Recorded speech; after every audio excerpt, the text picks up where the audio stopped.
Hello friends, എല്ലാ കൂട്ടുകാർക്കും score railway മലയാളത്തിൻ്റെ മറ്റൊരു വീഡിയോയിലേക്ക് സ്വാഗതം. അപ്പോൾ ഇന്നലെ തന്നെ ഞാൻ NTPC 2025 വാക്കൻസീസ് ഔട്ടിൻ്റെ ഒരു വീഡിയോ ചെയ്തിട്ടുണ്ടായിരുന്നു.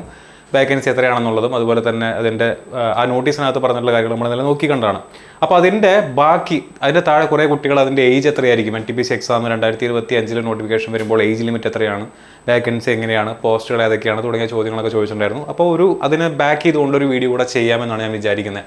ഓക്കെ, അപ്പോൾ ഇന്നത്തെ വീഡിയോയിൽ പ്രധാനമായിട്ട് നമ്മൾ ഡിസ്കസ് ചെയ്യാനായിട്ട് പോകുന്നത് NTPC 2025 നോട്ടിഫിക്കേഷൻ വരുമ്പോൾ ഏജ് ലിമിറ്റ് എത്രയായിരിക്കും, ഏതൊക്കെ പോസ്റ്റുകളിലേക്കായിരിക്കും എക്സാം കണ്ടക്ട് ചെയ്യുക, എന്നായിരിക്കും നോട്ടിഫിക്കേഷൻ വരിക, എന്നായിരിക്കും 2025 നോട്ടിഫിക്കേഷൻ പ്രകാരം എക്സാം കണ്ടക്ട് ചെയ്യാനുള്ള സാധ്യത. ഇത്രയും കാര്യങ്ങളാണ് നമ്മൾ ഇന്നത്തെ വീഡിയോയിൽ ഡിസ്കസ് ചെയ്യാനായിട്ട് പോകുന്നത്. നമുക്ക് ഓരോന്നായിട്ട് നോക്കാം. അപ്പോൾ ഇന്നലത്തെ നോട്ടീസ് ഞാൻ ആദ്യം നിങ്ങളെ ഒന്ന് പരിചയപ്പെടുത്താം. കാണാത്തവരുണ്ടെങ്കിൽ ഒന്നുകൂടെ കണ്ടോളൂ. ആ നോട്ടീസിൻ്റെ ഫസ്റ്റ് പേജാണ് ഞാനിവിടെ കൊടുത്തിട്ടുള്ളത്. അപ്പോൾ ഇവിടെ നിങ്ങൾക്ക് നോക്കി കഴിഞ്ഞാൽ കാണാൻ പറ്റും 23/9/2025, അതായത് ഇന്നലെയാണ് ഈ നോട്ടീസ് വന്നിട്ടുള്ളത്. ആൻഡ് ഇതിനകത്ത് എന്താ പറഞ്ഞിരിക്കുന്നത്, അപ്രൂവ്ഡ് വേക്കൻസി എത്രത്തോളം വേക്കൻസി അപ്രൂവ് ചെയ്തിട്ടുണ്ട്, എന്തിനു വേണ്ടി, NTPC നോൺ ടെക്നിക്കൽ പോപ്പുലർ കാറ്റഗറീസിന് വേണ്ടിയിട്ട് അപ്രൂവ് ചെയ്തിട്ടുണ്ട്. ഏത് വർഷത്തേക്ക്, ഇവിടെ നോക്കി നിങ്ങൾക്ക് കാണാൻ പറ്റും 2025 വർഷത്തേക്ക് വേണ്ടിയിട്ട് അപ്രൂവ്ഡ് വേക്കൻസീസ് വന്നിട്ടുണ്ട് എന്നാണ് പറഞ്ഞിരിക്കുന്നത്. ഇന്നലെ വന്നിട്ടുള്ള നോട്ടീസാണിത്. റെയിൽവേ എല്ലാ സോണൽ റെയിൽവേസിലേക്കും അതിലുള്ള ജനറൽ മാനേജർമാർക്ക് അയച്ചിട്ടുള്ള ഒരു നോട്ടീസിൻ്റെ പകർപ്പാണ് നമ്മൾ ഇന്നലെ കാണിച്ചത്. ഓക്കെ, അപ്പോൾ ഇതിനകത്ത് നോക്കി കഴിഞ്ഞാൽ നിങ്ങൾക്ക് കാണാനായിട്ട് സാധിക്കുന്നത് എന്താണ്, ഇതിനകത്ത് നോക്കിക്കഴിഞ്ഞാൽ 5817 വേക്കൻസീസാണ് NTPC ഗ്രാജുവേറ്റ് ലെവലിന് വേണ്ടി കൊണ്ടുവന്നിട്ടുള്ളത്. 3058 വേക്കൻസീസാണ് NTPC അണ്ടർ ഗ്രാജുവേറ്റ് ലെവലിൽ 2025 നോട്ടിഫിക്കേഷനകത്ത് അവർ ഈ പറഞ്ഞ പോലെ ഇപ്പോൾ നിലവിൽ അപ്രൂവ് ചെയ്തിട്ടുള്ള വേക്കൻസീസ് എന്ന് പറയുന്നത്. രണ്ടും കൂടെ കൂട്ടിക്കഴിഞ്ഞാൽ ഏകദേശം 8875 ഇത്രയും വേക്കൻസീസിൻ്റെ അടുത്ത് വരും. കഴിഞ്ഞ വർഷം ഏകദേശം 11,000 വേക്കൻസീസ് ആണ് ഉണ്ടായിരുന്നത്. കമ്പയർ ചെയ്ത് നോക്കിക്കഴിഞ്ഞാൽ ഏകദേശം ഒരു 2,000 വേക്കൻസീസ് കുറഞ്ഞിട്ടുള്ളൂ. വർഷാവർഷം റിക്രൂട്ട്മെൻറ്റ് നടത്തുന്ന ആ ഒരു പ്രോസസ്സ് നിങ്ങൾ ആലോചിച്ച് കഴിഞ്ഞാൽ ഇത് അത്ര വലിയൊരു കുറവല്ല. മാത്രമല്ല ഇതിൽ ചിലപ്പോൾ മാറ്റം വരാം. നോട്ടിഫിക്കേഷൻ വരുന്ന സമയത്ത് വേക്കൻസീസ് ഇനിയും കൂടാനുള്ള സാധ്യതയും ഉണ്ട്. ഞാൻ ഓൾറെഡി ജൂനിയർ എഞ്ചിനീയർ എക്സാമിൻ്റെ നോട്ടീസ് ഇതുപോലെ വേക്കൻസി നോട്ടീസ് വന്നപ്പോൾ ഞാൻ പറഞ്ഞതാണ്. കാരണം IRTC ഒക്കെ ഈ പറഞ്ഞ പോലെ group C, group D, level 6, level 7 പോസ്റ്റുകളിലേക്ക്, സൂപ്പർവൈസർ പോസ്റ്റുകളിലേക്കൊക്കെ ആളുകളെ ആവശ്യമുണ്ടെന്ന് പറഞ്ഞിട്ടുണ്ടായിരുന്നു. അപ്പോൾ അതിൻ്റെ ഭാഗമായിട്ട് വേക്കൻസീസ് ഒക്കെ ഇനിയും കൂടാം. ഓക്കെ, അപ്പോൾ എനിവേ ഇത്രയും വേക്കൻസീസ് എന്തായാലും നിങ്ങൾക്ക് ലഭിക്കുന്നതായിരിക്കും. ഇനി പോസ്റ്റുകൾ ഏതൊക്കെയാണ്, അപ്പോൾ ഇന്നലെ വന്ന നോട്ടീസിനകത്ത് കൊടുത്തിട്ടുള്ള പോസ്റ്റുകൾ ഗ്രാജുവേറ്റ് ലെവലിലേക്ക് 6 പോസ്റ്റുകളിലേക്കാണ് ഇത്തവണ എക്സാം ഉണ്ടായിരിക്കുക. ഇത്തവണ എന്ന് പറഞ്ഞു കഴിഞ്ഞാൽ 2025 നോട്ടിഫിക്കേഷൻ പ്രകാരം എക്സാം കണ്ടക്ട് ചെയ്യുമ്പോൾ 6 പോസ്റ്റുകളിലേക്കായിരിക്കും ഉണ്ടായിരിക്കുക. 2024 നോട്ടിഫിക്കേഷൻ ഞാനിവിടെ എഴുതാം. സെൻട്രൽ എംപ്ലോയ്മെൻറ്റ് നോട്ടീസ് 05/2024 എന്ന് പറയുന്ന നോട്ടീസാണ് 2004 ഉണ്ടായിരുന്നത്. അന്ന് എത്ര പോസ്റ്റാണ് ഉണ്ടായിരുന്നത്, 5 പോസ്റ്റുകളിലേക്കായിട്ടാണ് പരീക്ഷ കണ്ടക്ട് ചെയ്തത്. 5 പോസ്റ്റുകളിലേക്കായിട്ടാണ് പരീക്ഷ കണ്ടക്ട് ചെയ്തത്. ആ പരീക്ഷ എഴുതിയ പല കുട്ടികളും ഈ വീഡിയോ കാണുന്നുണ്ടായിരിക്കും. അന്ന് വിളിച്ചിട്ടുള്ള പോസ്റ്റുകൾ, കഴിഞ്ഞ വർഷത്തെ നോട്ടിഫിക്കേഷനകത്തുണ്ടായിരുന്ന പോസ്റ്റുകൾ, സ്റ്റേഷൻ മാസ്റ്റർ വിളിച്ചിട്ടുണ്ടായിരുന്നു, ഗുഡ്സ് ട്രെയിൻ മാനേജർ വിളിച്ചിട്ടുണ്ടായിരുന്നു, CCTS chief commercial cum ticket supervisor വിളിച്ചിട്ടുണ്ടായിരുന്നു, junior accounts assistant cum typist വിളിച്ചിട്ടുണ്ടായിരുന്നു, സീനിയർ ക്ലർക്ക് കം ടൈപ്പിസ്റ്റ് വിളിച്ചിട്ടുണ്ടായിരുന്നു. അന്ന് വിളിക്കാതെ ഇത്തവണ അധികമായിട്ട് വിളിച്ചിട്ടുള്ള ഒരു പോസ്റ്റാണ് ഏത്, ട്രാഫിക് അസിസ്റ്റന്റ് അഥവാ മെട്രോ റെയിൽവേ എന്ന് പറയുന്ന, traffic assistant in metro railway എന്ന് പറയുന്ന പോസ്റ്റ്. അപ്പോൾ ഇതിനകത്ത് നോക്കിയാൽ നിങ്ങൾക്ക് കാണാനായിട്ട് സാധിക്കും 4 ഡിപ്പാർട്ട്മെൻറ്റ് അല്ലെങ്കിൽ 4 പോസ്റ്റുകൾ ട്രാഫിക് ഡിപ്പാർട്ട്മെൻ്റ് ആണ്. അതിൽ ഒരെണ്ണം കൊമേഴ്ഷ്യലിലേക്കും ബാക്കി 3 ഓപ്പറേറ്റിംഗ് ഡിപ്പാർട്ട്മെൻറ്റിലേക്കുമായിട്ടാണ് വിളിച്ചിരിക്കുന്നത്. ബാക്കി 1 അക്കൗണ്ട്സിലേക്കും 1 ജനറൽ ഡിപ്പാർട്ട്മെൻറ്റിലേക്കുമായിട്ടാണ് ഇത്തവണ ഗ്രാജുവേറ്റ് ലെവലിൻ്റെ നോട്ടിഫിക്കേഷൻ വരാനായിട്ട് പോകുന്നത്. അപ്പോൾ ഇതിൽ തന്നെ നിങ്ങൾക്ക് നോക്കി കഴിഞ്ഞാൽ മറ്റൊരു കാര്യം കൂടെ കാണാനായിട്ട് സാധിക്കുന്നത് എന്താ, ലെവൽ 6 പോസ്റ്റുകൾ 2 എണ്ണമാണുള്ളത്, ലെവൽ 5 പോസ്റ്റുകൾ 3 എണ്ണം ഉണ്ട്, ലെവൽ 4 പോസ്റ്റുകൾ 1 എണ്ണം ആണ് ഉള്ളത്. ഇനി ഇതിൻ്റെ മെഡിക്കൽ സ്റ്റാൻഡേർഡ്സ് നമുക്കൊന്ന് നോക്കാം. മെഡിക്കൽ സ്റ്റാൻഡേർഡ്സ് നോട്ടിഫിക്കേഷൻ അത് കൊടുത്തിട്ടില്ല, പക്ഷേ നമ്മൾ പ്രീവിയസ് നോട്ടിഫിക്കേഷൻസ് ആയിട്ട് കമ്പയർ ചെയ്യുമ്പോൾ നമുക്ക് ഏകദേശം ഒരു ഐഡിയ കിട്ടും. സ്റ്റേഷൻ മാസ്റ്ററിന് A2 മെഡിക്കൽ സ്റ്റാൻഡേർഡ് ആണ്, ഗുഡ്സ് ട്രെയിൻ മാനേജറിന് A2 മെഡിക്കൽ സ്റ്റാൻഡേർഡ് ആണ്, ട്രാഫിക് അസിസ്റ്റൻറ്റിന് ഇതിന് മുന്നേ പരീക്ഷ നടത്തിയപ്പോൾ B1 മെഡിക്കൽ സ്റ്റാൻഡേർഡ് ആണ്, ചീഫ് കൊമേഴ്ഷ്യൽ കം ടിക്കറ്റ് സൂപ്പർവൈസറിന് ഇതിന് മുന്നേ പരീക്ഷ നടത്തിയപ്പോൾ B2 മെഡിക്കൽ സ്റ്റാൻഡേർഡ് ആണ്. ഈ 2 പോസ്റ്റുകൾക്ക് ഇതിന് മുന്നേ പരീക്ഷ നടത്തിയപ്പോൾ C2 മെഡിക്കൽ സ്റ്റാൻഡേർഡ് ആണ്. എന്ന് പറഞ്ഞു കഴിഞ്ഞാൽ നിങ്ങൾക്ക് സ്പെക്സ് യൂസ് ചെയ്യുന്നവർക്ക് ഈ പറയുന്ന 2 പോസ്റ്റുകൾ അപ്ലൈ ചെയ്യാനായിട്ട് പറ്റില്ല. സ്പെക്സ് യൂസ് ചെയ്യുന്നവർക്ക് A2 മെഡിക്കൽ സ്റ്റാൻഡേർഡ് വരുന്ന 2 പോസ്റ്റുകൾ അപ്ലൈ ചെയ്യാനായിട്ട് പറ്റില്ല എന്നുള്ള കാര്യം ഇപ്പോഴേ നിങ്ങളൊന്ന് മനസ്സിൽ വെക്കുക. ഓക്കെ, അപ്പോൾ സ്പെക്സ് യൂസ് ചെയ്യുന്നവർക്ക് അപ്ലൈ ചെയ്യാൻ പറ്റാത്ത ഒഴിവുകൾ ഒന്ന് മനസ്സിലേക്ക് നോക്കുക. 5817 ഏകദേശം 4000-ഓളം ഒഴിവുകൾ സ്പെക്സ് യൂസ് ചെയ്യുന്നവർക്ക് അപ്ലൈ ചെയ്യാൻ പറ്റുന്ന പോസ്റ്റ് അല്ല. കാരണം അത് ഗുഡ്സ് ട്രെയിൻ മാനേജറും സ്റ്റേഷൻ മാസ്റ്ററും ആണ്. ആ ഒരു കാര്യം കൂടെ നിങ്ങൾ ഒന്ന് മനസ്സിൽ കണ്ടുകൊള്ളുക. ഗ്രാജുവേറ്റ് എക്സാമിന് പ്രിപ്പയർ ചെയ്യുന്ന കുട്ടികൾ, നിങ്ങൾ കോമ്പീറ്റ് ചെയ്യാനുള്ളത് ഈ ഒരു പോസ്റ്റുകളിലേക്കാണ്. ഇത്രയും പോസ്റ്റുകളിലാണ് സ്പെക്സ് യൂസ് ചെയ്യാത്തവർക്ക് അപ്ലൈ ചെയ്യാൻ പറ്റുന്ന പോസ്റ്റുകൾ. സ്പെക്സ് ഞാൻ എപ്പോഴും പറയുന്നുണ്ട്, സ്പെക്സ് യൂസ് ചെയ്യുന്നവർക്ക് അപ്ലൈ ചെയ്യാം. സ്റ്റേഷൻ മാസ്റ്റർ പോസ്റ്റോ ഗുഡ്സ് ട്രെയിൻ മാനേജറോ നിങ്ങൾ അപ്ലൈ ചെയ്യുന്നതുകൊണ്ട് നിങ്ങൾക്ക് പ്രത്യേകിച്ച് നഷ്ടമൊന്നുമില്ല. പക്ഷേ എന്താ പ്രശ്നം, നിങ്ങൾ മെഡിക്കൽ എക്സാമിനേഷൻ ഫെയിൽ ആവാനുള്ള സാധ്യതയുണ്ട്. അപ്പോൾ ആ ഒരു ഭാഗം കൂടെ ഇവിടെ കൈയോടെ നോട്ട് ചെയ്ത് പോവുക. നോട്ടിഫിക്കേഷൻ വരുമ്പോൾ ആർക്കൊക്കെ ഏതൊക്കെ പോസ്റ്റുകൾ എവിടെയൊക്കെ അപ്ലൈ ചെയ്യാൻ പറ്റും എന്നുള്ളതൊക്കെ നമ്മൾ ഡീറ്റെയിൽ ആയിട്ട് നമ്മൾ ചെയ്യുന്നുണ്ടായിരിക്കും. കഴിഞ്ഞ വർഷവും നമ്മൾ ചെയ്തതാണ്. ഈ വർഷവും നിങ്ങൾ ആ വീഡിയോ കണ്ടതിന് ശേഷം എക്സാം എഴുതാനും എക്സാമിന് അപ്ലൈ ചെയ്യാനായിട്ടും ശ്രദ്ധിക്കുക. ഓക്കെ, ഇനി അണ്ടർ ഗ്രാജുവേറ്റ് ലെവലിൻ്റെ പോസ്റ്റുകൾ എടുക്കുകയാണെന്നുണ്ടെങ്കിൽ അതിനകത്ത് ട്രെയിൻസ് ക്ലർക്ക് ഉണ്ട്, CCTC ഉണ്ട്, ടൈപ്പിസ്റ്റ് പോസ്റ്റുകളും ഉണ്ട്. മൊത്തം 3058 വേക്കൻസീസാണ് അണ്ടർ ഗ്രാജുവേറ്റ് ലെവലിന് ഉള്ളത്. അപ്പോൾ 4 പോസ്റ്റുകൾ, ഈ 4 പോസ്റ്റുകൾ തന്നെയാണ് ഇതിന് മുന്നത്തെ നോട്ടിഫിക്കേഷൻ ഉണ്ടായിരുന്നത്. ആ പോസ്റ്റുകൾ തന്നെയാണ് ഇത്തവണയും വന്നിട്ടുള്ളത്. വലിയ മാറ്റമൊന്നും അവിടെ നിങ്ങൾക്ക് കാണാനായിട്ട് സാധിക്കില്ല. ഓക്കെ, 3058 ഒഴിവുകളുണ്ട്. And commercial cum ticket clerk എന്ന് പറയുന്ന വേക്കൻസീസ് മാത്രം 2424 ഉണ്ട്. അത് അത്യാവശ്യം എല്ലാവർക്കും എഴുതാൻ പറ്റുന്ന, മെഡിക്കൽ സ്റ്റാൻഡേർഡ്സ് അത്ര കണ്ട് അധികമല്ല, അന്ന് അത്ര ലോവും അല്ലാത്ത ഒരു ആവറേജ് മെഡിക്കൽ സ്റ്റാൻഡേർഡ് മാത്രം ആവശ്യമുള്ള ഒരു പോസ്റ്റാണ് CCTC എന്ന് പറയുന്നത്. അപ്പോൾ ആ പോസ്റ്റും നിങ്ങളൊന്ന് നോട്ട് ചെയ്ത് വെക്കുക. ആൻഡ് ഇവിടെ അണ്ടർ ഗ്രാജുവേറ്റിനെ സംബന്ധിച്ചിടത്തോളം മെഡിക്കൽ സ്റ്റാൻഡേർഡ്സ് കുറവുള്ള പോസ്റ്റിനാണ് വേക്കൻസി കൂടുതൽ. ട്രെയിൻസ് ക്ലർക്ക് എന്ന് പറയുന്ന ഓപ്പറേറ്റിംഗ് ഡിപ്പാർട്ട്മെൻറ്റിലുള്ളതാണ്. ഒബിയസ്ലി ട്രാഫിക് ഡിപ്പാർട്ട്മെൻറ്റിലോ ഓപ്പറേഷനിൽ വരുമ്പോൾ മെഡിക്കൽ സ്റ്റാൻഡേർഡ് കൂടുതലായിരിക്കും. ട്രെയിൻസ് ക്ലർക്കിൻ്റെ മെഡിക്കൽ സ്റ്റാൻഡേർഡ് എൻ്റെ ഓർമ്മ ശരിയാണെന്നുണ്ടെങ്കിൽ A3 ആണെന്നാണ് എൻ്റെ ഓർമ്മ. ബാക്കി ഇതിന് B2, ഇത് രണ്ടും C2 പോസ്റ്റുകളായിട്ടാണ് ഓർമ്മ. നമുക്ക് എന്തായാലും നോട്ടിഫിക്കേഷൻ വരുമ്പോൾ ഡീറ്റെയിൽ ആയിട്ട് അതിനെപ്പറ്റി ഡിസ്കസ് ചെയ്യാവുന്നതാണ്. മെഡിക്കൽ സ്റ്റാൻഡേർഡൊക്കെ വെച്ചുകൊണ്ട് ഡീറ്റെയിൽ ആയിട്ടുള്ള വീഡിയോസ് ഞാൻ ചെയ്യുന്നുണ്ടായിരിക്കും. എനിവേ, അപ്പോൾ അണ്ടർ ഗ്രാജുവേറ്റിനെ സംബന്ധിച്ചിടത്തോളം മെഡിക്കൽ സ്റ്റാൻഡേർഡ് കുറവുള്ള വേക്കൻസീസ് കൂടുതലായിട്ട് നമുക്ക് കാണാനായിട്ട് സാധിക്കാം. 77 വേക്കൻസി മാത്രമാണ് A3 വരുന്നത്. ഗ്രാജുവേറ്റിന് നേരെ തിരിച്ചാണെന്നുള്ള കാര്യം കൂടെ ഇന്ന് നോട്ട് ചെയ്ത് വെക്കുക. നോട്ടിഫിക്കേഷൻ വരുമ്പോൾ ഞാൻ അതിനെപ്പറ്റി ഡീറ്റെയിൽ ആയിട്ട് ഡിസ്കസ് ചെയ്യുന്നുണ്ടോ, ഞാനിപ്പോൾ ജസ്റ്റ് ഒന്ന് പറഞ്ഞു പോകുന്നതേ ഉള്ളൂ. ഓക്കെ, അപ്പോൾ ഇതാണ് പോസ്റ്റുകൾ, ഇത്തവണ വിളിച്ചിട്ടുള്ള പോസ്റ്റുകൾ. ഇത്തവണ എന്ന് പറയുമ്പോൾ 2025 നോട്ടിഫിക്കേഷൻ വരുമ്പോൾ വിളിക്കാൻ സാധ്യതയുള്ള പോസ്റ്റുകളാണ് ഞാനിപ്പോൾ കാണിച്ചത്. ഇനി ഏജ് ലിമിറ്റിൻ്റെ കേസ് ഒരുപാട് കുട്ടികൾ നമ്മുടെ അടുത്ത് ചോദിക്കുന്നുണ്ടായിരുന്നു. അപ്പോൾ ഞാൻ ആദ്യം കഴിഞ്ഞ തവണത്തെ നോട്ടിഫിക്കേഷനിൽ എന്താണ് പറഞ്ഞിരിക്കുന്നതെന്ന് നോക്കാം. ഇത് സെൻട്രൽ എംപ്ലോയ്മെൻറ്റ് നോട്ടീസ് 05/2024 അഥവാ ലാസ്റ്റ് ഇയർ വന്ന നോട്ടിഫിക്കേഷനകത്ത് കൊടുത്തിട്ടുള്ള ഒരു പേജാണ്. അതിനകത്ത് കൊടുത്തിട്ടുള്ള നോട്ടിഫിക്കേഷനകത്ത് നോക്കിയാൽ നിങ്ങൾക്ക് കാണാനായിട്ട് സാധിക്കും. അപ്പോൾ ഇവിടെ അവർ എഴുതിയിട്ടുണ്ട്, ഗ്രാജുവേറ്റ് പോസ്റ്റുകളുടെ മിനിമം എഡ്യൂക്കേഷണൽ ക്വാളിഫിക്കേഷൻ എന്ന് പറയുന്നത് എന്താണ്, ഓഫ് എ യൂണിവേഴ്സിറ്റി ഡിഗ്രി ആണെന്ന് പറഞ്ഞിട്ടുണ്ട്. അതുപോലെ തന്നെ അതിൻ്റെ ഇക്വലൻ്റ് ആണെന്ന് പറഞ്ഞിട്ടുണ്ട്. അതിൻ്റെ ഏജ് ക്രൈറ്റീരിയയും പറഞ്ഞിട്ടുണ്ട്. അപ്പോൾ കഴിഞ്ഞ വർഷത്തിൽ 18 വയസ്സ് മുതൽ 36 വയസ്സാണ്. ആൻഡ് ബ്രാക്കറ്റിൽ വ്യക്തമായിട്ട് അവർ എഴുതിയിട്ടുണ്ട്, വിത്ത് 3 years relaxation as per detail in CEN as on 1/1/2025. അത്രയും അവർ എഴുതിയിട്ടുണ്ട്.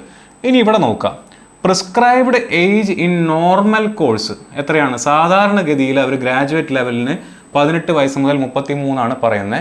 എന്നാൽ ഇത്തവണ ഞങ്ങളൊരു എക്സെപ്ഷനായിട്ട് 18 വയസ്സ് മുതൽ 36 വിളിച്ചു. എപ്പോൾ?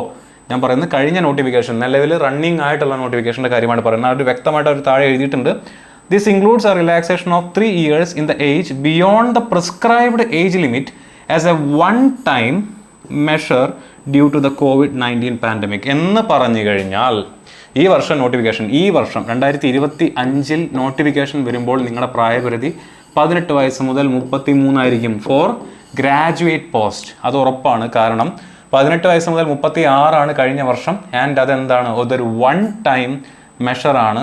COVID-19 പാൻഡമിക് കാരണം നമ്മുടെ മുന്നിൽ ഓൾറെഡി ഇതിന് എക്സാമ്പിൾസ് ഉണ്ട്. സെക്ഷൻ കൺട്രോളറിന് നോട്ടിഫിക്കേഷൻ വന്നു കഴിഞ്ഞു. അതിൻ്റെ അപ്ലിക്കേഷൻ വിൻഡോ ലൈവാണ്. നിലവിൽ അപ്ലിക്കേഷൻ നിങ്ങൾക്ക് അപ്ലൈ ചെയ്യാത്തവർ അപ്ലൈ ചെയ്യുക, ഡിഗ്രി പോസ്റ്റാണ് അപ്ലൈ ചെയ്യാത്തവർ അപ്ലൈ ചെയ്യുക. അതിൻ്റെ ഡീറ്റെയിൽസ് ആയിട്ടുള്ള വീഡിയോസ് നമ്മൾ ചെയ്തിട്ടുണ്ട് അല്ലേ. മാത്സ് റീസണിങ് മാത്രമേ ഉള്ളൂ, GK ഇല്ല, സയൻസ് ഇല്ല, കറണ്ട് അഫയേഴ്സ് പഠിക്കേണ്ട കാര്യമില്ല. മാത്സ് റീസണിങ് മാത്രം വെച്ചിട്ട് നിങ്ങൾക്ക് അപ്ലൈ ചെയ്യാൻ പറ്റുന്ന പോസ്റ്റാണ് സെക്ഷൻ കൺട്രോളർ. അതിൻ്റെ പ്രായപരിധി എന്ന് പറയുന്നത് 20 വയസ്സ് മുതൽ 33. അത് ലെവൽ 6 പോസ്റ്റാണ്. സ്റ്റേഷൻ മാസ്റ്ററേക്കാൾ ഒരു പടി മുകളിലുള്ള പോസ്റ്റാണ്. അതുകൊണ്ടാണ് ഞാൻ 20 പ്രായപരിധി വെച്ചിരിക്കുന്നത്. അതിൻ്റെ അപ്പർ ഏജ് ലിമിറ്റ് എത്രയാണ്? 33.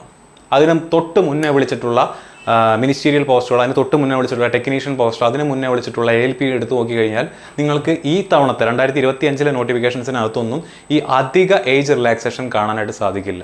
Back to normal. പഴയ 2018 ALP വിളിച്ചപ്പോൾ എത്രയായിരുന്നോ അതുപോലെ തന്നെ ടെക്നീഷ്യനൊക്കെ എത്രയാണ് ഏജ് ലിമിറ്റ് വന്നിരുന്നത്, അതേ ഏജ് ലിമിറ്റ് മാത്രമാണ് ഇപ്പോൾ ഉള്ളത്, ഈ വർഷം തൊട്ടുള്ളത്, 2025 തൊട്ടുള്ളത്.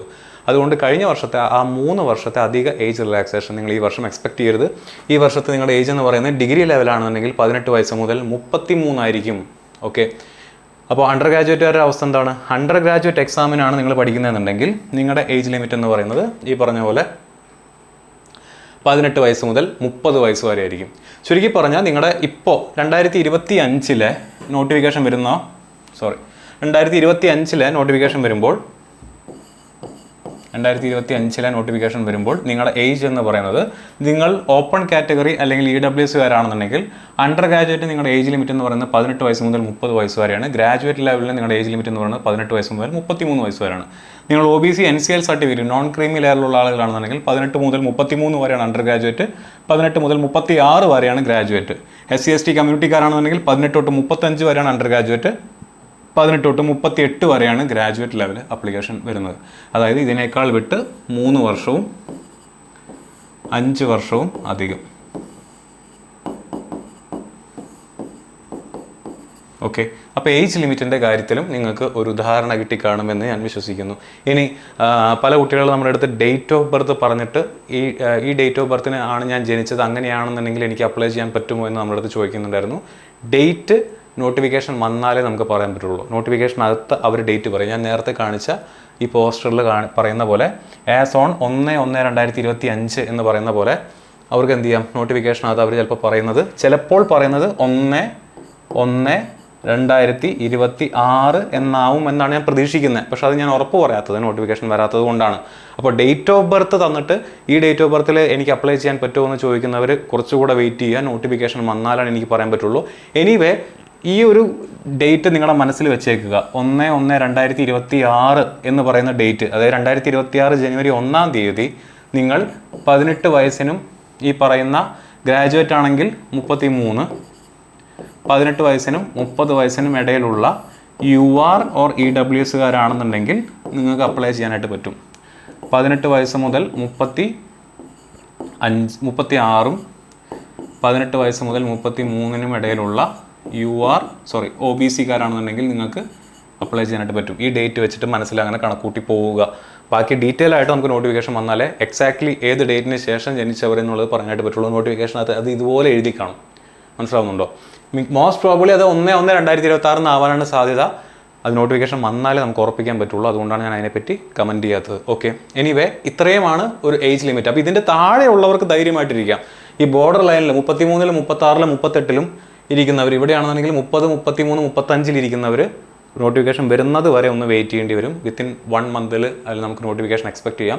അത് വന്ന് അതിനകത്ത് ഡേറ്റ് കണ്ടാലേ നമുക്കത് ഫൈനലൈസ് ചെയ്യാനായിട്ട് പറ്റുള്ളൂ. ഓക്കെ, അപ്പോൾ ഏജ് ലിമിറ്റിൻ്റെ കാര്യം നമുക്ക് ഏകദേശം മനസ്സിലായി. ഇനി നോട്ടിഫിക്കേഷൻ എന്ന് വരും, എക്സാം എന്ന് വരും.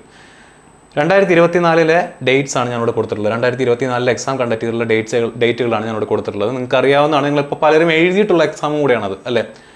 2024 ഗ്രാജുവേറ്റ് ലെവലിൽ നോട്ടിഫിക്കേഷൻ വന്നത് 13/9/2024, അതായത് സെപ്റ്റംബർ മാസം 13-ാം തീയതിയാണ് വന്നിട്ടുള്ളത്. ഒരാഴ്ച കഴിഞ്ഞിട്ടാണ് എന്തിൻ്റെ വന്നത്, അണ്ടർ ഗ്രാജുവേറ്റിൻ്റെ നോട്ടിഫിക്കേഷൻ വന്നത്. 2024 നോട്ടിഫിക്കേഷൻ പ്രകാരം CBT 1-ൻ്റെ എക്സാം ജൂൺ 5-നാണ് ഗ്രാജുവേറ്റ് ലെവലിൻ്റെ സ്റ്റാർട്ട് ചെയ്തത്. അണ്ടർ ഗ്രാജുവേറ്റിൻ്റെ ഓഗസ്റ്റ് 7-നാണ് സ്റ്റാർട്ട് ചെയ്തിട്ടുള്ളത്. CBT 2 ഗ്രാജുവേറ്റ് ലെവലിൻ്റെ റിസൾട്ട് വന്നു. CBT 2-ൻ്റെ ഡേറ്റ് ഒക്ടോബർ 13-നാണ് നമുക്കറിയാം. അണ്ടർ ഗ്രാജുവേറ്റ് ലെവലിൻ്റെ ഒബ്ജക്ഷൻ റേസ് ചെയ്യാനുള്ള സമയം ഇപ്പോൾ നടന്നുകൊണ്ടിരിക്കുന്നു. അത് കഴിഞ്ഞാൽ റിസൾട്ട് പബ്ലിഷ് ചെയ്തിട്ടേ ഡേറ്റ് വരുള്ളൂ, അടുത്ത ഡേറ്റ് വരുള്ളൂ. മോസ്റ്റ് പ്രോബബ്ലി നമുക്ക് നവംബർ 2025 എക്സ്പെക്റ്റ് ചെയ്യാം. നവംബർ 2025 നമുക്ക് എന്ത് എക്സ്പെക്ട് ചെയ്യാം, അണ്ടർ ഗ്രാജുവേറ്റ് ലെവലിൻ്റെ ടയർ 2 എക്സാമും എക്സ്പെക്ട് ചെയ്യാം. ഈ ഒരു കണക്ക് വെച്ച് നോക്കുകയാണെന്നുണ്ടെങ്കിൽ നിങ്ങൾ ഈ ടേബിൾ നോക്കുക. 2025 നോട്ടിഫിക്കേഷൻ നമുക്ക് ഒക്ടോബർ മാസം അല്ലെങ്കിൽ നവംബർ മാസം എക്സ്പെക്ട് ചെയ്യാം. അണ്ടർ ഗ്രാജുവേറ്റിൻ്റെയും ഈ പറഞ്ഞ പോലെ ഒരാഴ്ചത്തെ ഗ്യാപ്പിൽ നോട്ടിഫിക്കേഷൻ വരാനുള്ള സാധ്യതയുണ്ട്. ഞാൻ ഒക്ടോബർ ടു നവംബർ എന്ന് പറയാൻ കാരണം ഇതിനിടയിൽ ജൂനിയർ എഞ്ചിനീയർ എക്സാമിൻ്റെ നോട്ടിഫിക്കേഷൻ കൂടെ വരാനുള്ള സാധ്യത ഉള്ളതുകൊണ്ടാണ് ഞാൻ നവംബർ മാസം ഇട്ടിരിക്കുന്നത്. നമുക്കറിയില്ല, RRB ചിലപ്പോൾ നമ്മൾ ഞെട്ടിച്ചുകൊണ്ട് ചിലപ്പോൾ ആദ്യം വരുന്ന NTPC നോട്ടിഫിക്കേഷൻ ആയിരിക്കാം, ചിലപ്പോൾ JEEയുടെ അത് കഴിഞ്ഞിട്ടായിരിക്കും വരുന്നുണ്ടാവുക. എന്തായാലും ജൂനിയർ എഞ്ചിനീയർ എക്സാമിൻ്റെ നോട്ടിഫിക്കേഷനും കാണും, NTPCയുടെ നോട്ടിഫിക്കേഷനും കാണും. അപ്പോൾ അത് ഏത് നോട്ടിഫിക്കേഷൻ ആദ്യം വരുന്നു എന്നുള്ളതനുസരിച്ചിട്ടാണ് ഞാൻ ഈ ഒക്ടോബർ നവംബർ എന്നുള്ളൊരു ധാരണ നിങ്ങൾക്ക് തന്നത്. എന്തായാലും ഈ 2 മാസത്തിനകത്ത് തന്നെ നോട്ടിഫിക്കേഷൻ വരും. 2025 അപ്രൂവ്ഡ് വേക്കൻസീസിൻ്റെ നോട്ടീസാണ് നിലവിൽ വന്നിട്ടുള്ളത്. നവംബർ മാസം വിട്ട് പോകാനുള്ള സാധ്യത ഇല്ല. ഇനി CBT 1-ൻ്റെ എക്സാം ഡേറ്റ് എന്തായിരിക്കും? CBT 1-ൻ്റെ എക്സാം ഡേറ്റ് എന്ന് പറയുന്നത് most probably April to May ആണ്. കഴിഞ്ഞ വർഷം നമ്മൾ ഈ പറഞ്ഞ പോലെ ഡ്രീം ബാച്ച് ലോഞ്ച് ചെയ്തപ്പോൾ NTPC ഡ്രീം ബാച്ച് നമ്മൾ ലോഞ്ച് ചെയ്തപ്പോൾ നമ്മൾ ഈ പറഞ്ഞ പോലെ April May മാസത്തിനകത്ത് എക്സാം വരുമെന്ന് പറഞ്ഞിട്ടാണ് നമ്മൾ കുട്ടികളെ പഠിപ്പിച്ചു തുടങ്ങിയത്. എന്തോ ഭാഗ്യത്തിന് നമുക്ക് ഈ പറഞ്ഞ പോലെ ഒരു മാസം കൂടെ എക്സ്ട്രാ കിട്ടി. ജൂൺ മാസത്തിൽ പരീക്ഷ നടന്നു. അത് ഏറ്റവും ആദ്യത്തെ വട്ടം RRB കലണ്ടർ ഇട്ട് പരീക്ഷ നടത്തിയപ്പോൾ RRBയുടെ ഭാഗത്തു നിന്ന് വന്നിട്ടുള്ള ചെറിയ പ്രശ്നങ്ങളുടെ പുറത്തായിരിക്കാം എക്സാം നീണ്ടു പോയെന്നാണ് ഞാൻ വിശ്വസിക്കുന്നത്. ഇത്തവണ RRBക്ക് ഓൾറെഡി ഒരു കലണ്ടർ ഇയറിലുള്ള എക്സാംസ് കണ്ടക്ട് ചെയ്തിട്ടുള്ള ഒരു ശീലമുണ്ട്. അപ്പോൾ അവർക്കറിയാം എവിടേക്കാണ് പ്രശ്നങ്ങൾ വരാൻ സാധ്യത എന്നുള്ളത്, അല്ലേ? അതുകൊണ്ട് April to May നമ്മൾ എക്സാം എക്സ്പെക്റ്റ് ചെയ്യണം. എന്ന് പറഞ്ഞാൽ നോട്ടിഫിക്കേഷൻ വന്നാൽ നിങ്ങളുടെ കൈവശം ഒരു 5 മാസം. 5 മാസം എന്ന് പറയുമ്പോൾ നിങ്ങൾക്ക് വലിയൊരു സംഭവമായിട്ട് തോന്നും. പകരം 150 ദിവസം എന്ന് നിങ്ങൾ ആലോചിച്ച് നോക്കുക. 150 ദിവസമാണ് പരീക്ഷയ്ക്ക് ഉണ്ടാവുക. നിങ്ങളുടെ മുന്നിൽ കടൽ പോലെ കിടക്കുന്ന GK ഉണ്ട്, മാത്സ് ഉണ്ട്, റീസണിങ് ഉണ്ട്, അല്ലേ? അപ്പോൾ ഇപ്പോഴേ പഠിച്ചു തുടങ്ങുക. വേക്കൻസീസ് നമുക്കറിയാം. ഇതിന് മുന്നേ 2019 നോട്ടിഫിക്കേഷൻ ഉണ്ടപ്പോൾ ഉണ്ടായിരുന്ന വേക്കൻസീൻ്റെ 3-1 വേക്കൻസി, 4-1 വേക്കൻസിയാണ് ഇപ്പോൾ കഴിഞ്ഞ വർഷം വിളിച്ചത് 11,000. ഇപ്പോൾ അത് ഏകദേശം 9,000 ആയി. ഇത്തവണയെങ്കിലും നിങ്ങൾ പഠിച്ച് കയറാനായിട്ട് നോക്കുക. ഇനിയും അടുത്ത വർഷം എന്ന് പറഞ്ഞ് നീട്ടിയിരിക്കാതെ എത്രയും പെട്ടെന്ന് പഠനം തുടങ്ങുക. 150 ദിവസത്തോളമാണ് നിങ്ങൾക്ക് മാക്സിമം പരീക്ഷയ്ക്ക് കിട്ടുള്ളൂ. അതിനപ്പുറത്തേക്ക് കിട്ടുന്നതെല്ലാം ബോണസാണ്. അപ്പോൾ 150 ദിവസത്തിനകം പഠിച്ച് തീർക്കാൻ പാകത്തിൽ നിങ്ങളെ തന്നെ സജ്ജരാക്കി കഴിഞ്ഞാൽ ഈ വർഷത്തെ NTPC നിങ്ങളുടെ കയ്യിലിരിക്കും. നോട്ടിഫിക്കേഷൻ വരുന്നുള്ള കാര്യത്തിൽ സംശയമൊന്നുമില്ല. നോട്ടീസ് ഓൾറെഡി പുറത്തു വന്നു. ഈ പറയുന്ന സമയങ്ങളിൽ തന്നെ നോട്ടിഫിക്കേഷൻ വരും. സെക്ഷൻ കൺട്രോളറിൻ്റെ നോട്ടിഫിക്കേഷൻ ഏകദേശം ഒരു മാസം മുന്നേ അതിൻ്റെ നോട്ടീസ് പുറത്തു വന്നപ്പോൾ ഞാൻ പറഞ്ഞിരുന്നു സെക്ഷൻ കൺട്രോളർ എന്ന് പറയുന്ന നോട്ടിഫിക്കേഷൻ വരും, അടുത്ത മാസം തന്നെ വരും, നിങ്ങൾ പഠിച്ചു തുടങ്ങിക്കോളാൻ പറഞ്ഞു. നോട്ടിഫിക്കേഷൻ വന്നു, ആപ്ലിക്കേഷൻ വിൻഡോ ലൈവായി. JEയുടെ നോട്ടീസ് ഓൾറെഡി വന്നു, വേക്കൻസി നോട്ടീസ് ഓൾറെഡി വന്നു. മോസ്റ്റ് പ്രോബബ്ലി ഒക്ടോബർ മാസം തന്നെ നമുക്ക് JEയുടെ നോട്ടിഫിക്കേഷൻ പ്രതീക്ഷിക്കാം. NTPCയുടെ വേക്കൻസി ഔട്ട് വന്നു. ഒക്ടോബറിലോ നവംബറിലോ ആയിട്ട് NTPC ഗ്രാജുവേറ്റിൻ്റെയും അണ്ടർ ഗ്രാജുവേറ്റിൻ്റെയും നോട്ടിഫിക്കേഷൻ പ്രതീക്ഷിക്കാം. RRB കൃത്യസമയങ്ങളിൽ RRBയുടെ എക്സാംസ് കണ്ടക്ട് ചെയ്യുന്നുണ്ട്, അവർ നോട്ടീസ് പുറത്തിറങ്ങുന്നുണ്ട്, കാര്യങ്ങളൊക്കെ അവർ ചെയ്തു പോകുന്നുണ്ട്. നിങ്ങൾ കൃത്യമായിട്ട് പഠിക്കുന്നുണ്ടോ എന്നുള്ളതാണ് ചോദ്യം. ഗ്രൂപ്പ് ഡി എക്സാമിൻ്റെ കേസ് ഇതിൻ്റെ ഇടയോടെ ഞാൻ പറയുകയാണ്. ഗ്രൂപ്പ് ഡി എക്സാമിൻ്റെ കേസിനകത്ത് ഈ പറഞ്ഞ പോലെ കോടതിയാണ്, കേസുണ്ട്, എക്സാം നടത്താൻ സാധ്യതയില്ല എന്നൊക്കെ പറഞ്ഞു. നമ്മൾ വിചാരിക്കുന്നതിനേക്കാൾ അപ്പുറത്ത് RRB നവംബർ 17 എന്ന് പറഞ്ഞൊരു ഡേറ്റ് ഇട്ടു. വീണ്ടും കേസിന് കോടതിയിലേക്ക് പോയി. അപ്പോൾ സ്റ്റേ ചെയ്യും, അങ്ങനെയാണ് ഇങ്ങനെയാണെന്നൊക്കെ പറഞ്ഞു.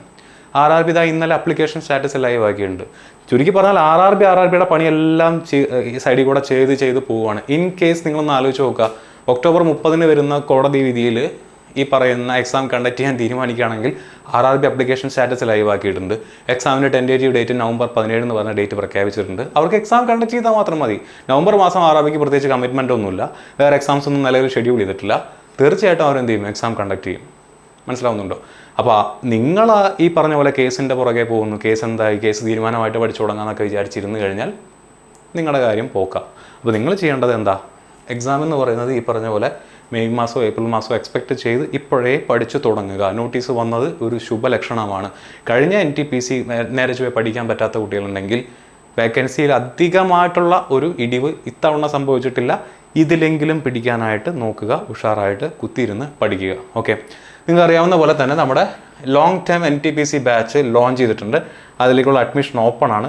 താല്പര്യമുള്ള കുട്ടികൾക്ക് ഈ കാണുന്ന നമ്പറിൽ കോൺടാക്റ്റ് ചെയ്യാം. ഇതിൻ്റെ ഗൂഗിൾ ഫോമിൻ്റെ ലിങ്ക് ഞാൻ യൂട്യൂബിൽ ഫസ്റ്റ് കമൻറ്റിൽ ഡിസ്ക്രിപ്ഷനിലായിട്ട് നിങ്ങൾക്ക് പോസ്റ്റ് ചെയ്യാം. നിങ്ങൾക്ക് ആ ഗൂഗിൾ ഫോം ഫില്ല് ചെയ്യാം.